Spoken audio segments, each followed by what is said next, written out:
بسم اللہ الحمدللہ والصلاة والسلام علی رسول اللہ۔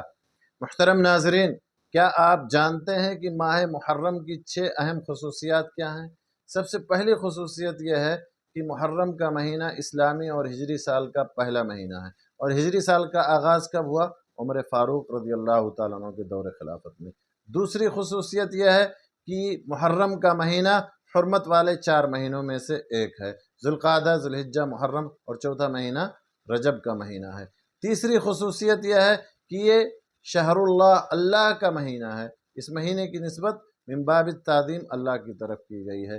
چوتھی خصوصیت یہ ہے کہ اس مہینے میں نفلی روزہ رکھنا رمضان کے بعد سب سے افضل ہے۔ پانچویں خصوصیت یہ ہے کہ اس مہینے میں ایک عظیم دن ہے جس دن اللہ تعالیٰ نے موسیٰ علیہ السلام کو فرعون اور اس کے لشکر سے نجات دلائی، اور وہ عاشورہ کا دن ہے۔